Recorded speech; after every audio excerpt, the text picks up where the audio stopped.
Hi, everybody. Welcome back to Story Time. It's Marvelous Monday. Did you have a great day at school today? I hope you did. So, before we get started, I want us to say a big hello to all our friends. Everyone say hi to Caleb. Hi, Caleb. And Journey. Hi, Journey. And Margot. And Harrison. And Erica. And we've got more to add to the list. So if you want me to say hi to you, all you have to do is get mom or dad or the grown up in your life to send me a message on Facebook, and I will say hi to you every time we read, like I do with Caleb and Journey and all our friends. And so we can all be friends. When I say one, I want you to tell me your name. You ready? One, Claudia, or you can call me Sissy. I heard you. Thank you so much for telling me your name. And now you and I are friends. And before we get started with our Christmas book, what else do we like to do? We like to say our little poem, don't we? So, I am so sorry, I'm already yawning. You ready? Gather your children and gather your blankets, your bears, and your colors too. And let's all settle down because I have a wonderful story to read to you. I want to thank Mr. Jim Mako. I'm sure I probably messed that up, and I'm so sorry, Mr. Jim, for sending me his book and all of us his book, How Christmas Got Its Colors. And you can find his book on Amazon, and I hope you will enjoy it. And because it's a little long, I've decided to read it in two parts. So we're going to read part one, and then I will read part two. So we'll read half the book, and then we'll come back and read the other half of the book, okay? So this is part one. But before we get started, there's one other thing we want to do. Remember Miss Dr. Kelly sent us this book called A is for Amazing? Well, let's see. Today's letter is the letter B. So let's see what the letter B is our positive word. And you pick one, and I want you to be proud of it. And I want you to tomorrow tell everybody that you are one of these words. B is for becoming, brave, big-hearted, blessed, beautiful, benevolent, brilliant. Can you think of any other B words that are positive that would describe you? Like, what can you say about yourself that starts with the letter B? That is a positive word. I'm sure you'll think, because remember yesterday we did the letter A, and A, in case you were not here, was for awesome and amazing and admirable and angelical and adorable and adventurous. And I want to thank Dr. Kelly for sending us this book. And if you would like to have Dr. Kelly's book, you can find it on Amazon or Books A Million. And we'll come back tomorrow for our C word. So let's read How Christmas Got Its Colors. Do you have a red Christmas ball up on your tree? Or do you have a red bow somewhere in your house? I bet you do. Is your tree green or is it white? And look, he signed his book. Like I told you, you always sign your work, regardless if it's a piece of art or a book or a song or a poem. Whatever it is, you always sign it.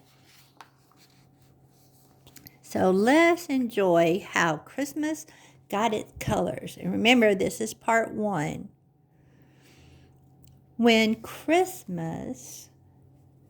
it is Christmas, all the world turns red and green. There are fresh green holly sprigs with bright green leaves and glistering red berries, and tall, straight evergreens strewn with red garland and ornaments. How did it happen that they are the colors that celebrate Christmas? Have you ever wondered? I have. The answer lies in the long, long, long ago, before there was even a Christmas. There was once a garden where no one was ever sad or unhappy. In this garden lived a man and a woman. The man was Adam and the woman was Eve. They did not know evil, so they did not know Satan, who is known only by evil. Satan wanted them to know him, and so he entered the garden to meet them. But Adam and Eve weren't looking for evil, so they didn't see him.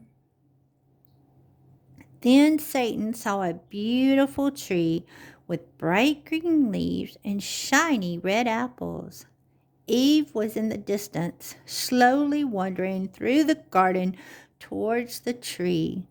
Adam, further behind. A plan began to form in Satan's mind. He approached the tree and exclaimed,